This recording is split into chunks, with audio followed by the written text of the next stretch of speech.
For pretty much all of human history, our societies have been built on one core idea: scarcity, the simple, powerful belief that there just isn't enough to go around. But what if that's changing? What if that whole foundation is starting to, well, dissolve? And not because of some pipe dream, but because a totally new kind of infrastructure is emerging. That's exactly what we're going to dig into today. And this quote right here, it just hits the nail on the head. This whole transition we're in, it's not really about cool new gadgets or futuristic tech. At its heart, it's a story about us, about humanity, finally growing up.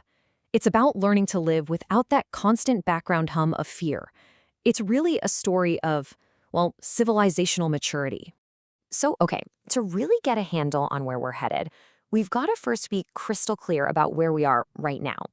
The source material we're looking at calls our current world Day 2, and it's a world running on, you guessed it, a scarcity operating system.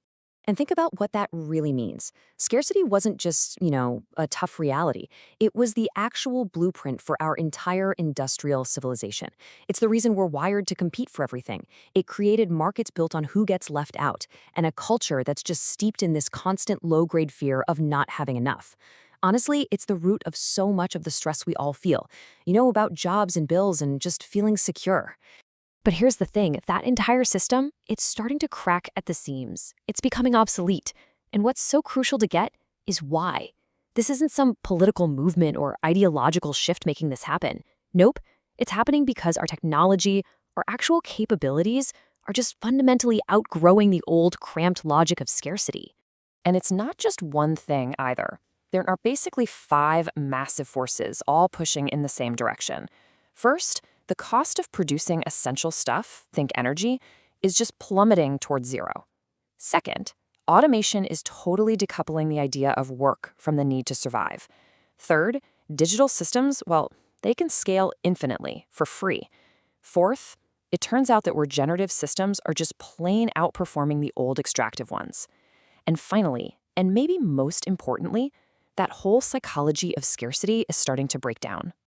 Okay, so with all that in mind, let's get into the really cool part, the new infrastructure that's actually being built right now. We're talking about the real, tangible systems that are making a world of abundance not just a possibility, but you could argue, increasingly inevitable. And we have to start with energy. Why? Because energy is kind of like the master key, the linchpin of the whole system. The central argument here is that once energy flips from being scarce to being abundant, it creates this domino effect. It destabilizes the idea of scarcity everywhere else in the economy. And this table just lays it out so clearly. I mean, look at the contrast. On the one hand, you have the old Day 2 system. It's all about digging up finite fossil fuels, using massive centralized grids that create all this geopolitical tension. On the other hand, the new abundance model, it's based on renewable flows like sunlight. It's distributed with things like microgrids. The goal is universal access, and the kicker? The marginal cost to produce one more unit of energy gets closer and closer to zero. It's a totally different ballgame, a completely new logic. All right, next up is a big one, automation.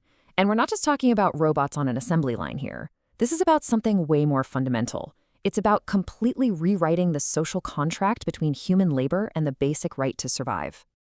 I mean, in the old scarcity economy, the equation was pretty simple, right? Your survival was directly tied to your job. No work meant no income, which meant, well, you were in trouble. But as automation starts to handle the production of all the essential things we need, that chain gets broken. And this shows a truly profound shift. Human attention, our energy, it gets freed up from that grind of compulsory work. It can be redirected towards things like creativity, care, and finding a real sense of purpose. And you know what? This exact same logic applies to our most basic needs. We're talking food and shelter. The technologies are popping up that could transform these things from being volatile market commodities into something more like a reliable, predictable utility. Right, so you can see a really similar pattern with food and housing. The old way, giant, industrial agriculture that's super vulnerable to climate shocks, that's giving way to things like vertical farming and precision fermentation, which are local and way more resilient.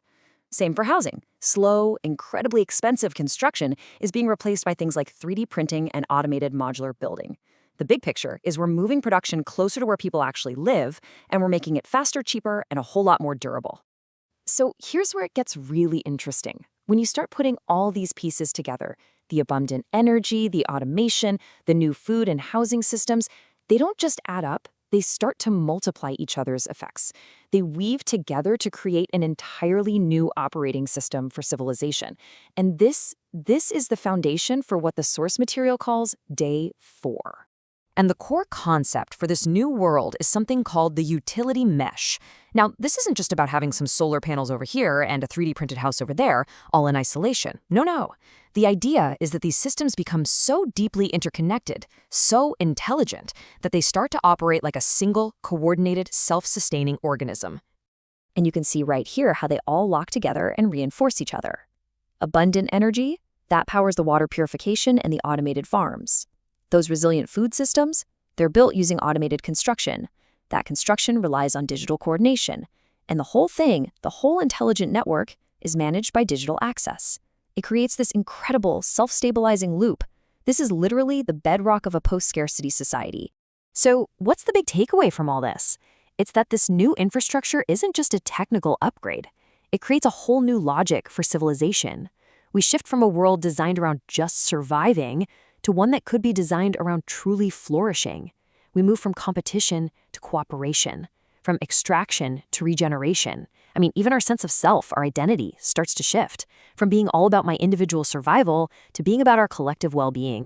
And this quote, this just perfectly captures the human side of this whole transition. Think about it. When technology is taking care of our basic needs, the most common question we ask each other, so what do you do?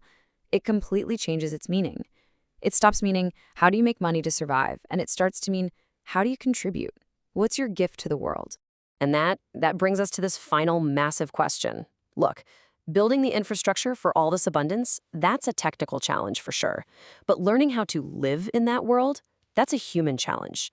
When your survival is basically a given, your purpose is no longer handed to you by necessity. It becomes something you have to choose, something we all have to define for ourselves. So the question is, what do we choose to become?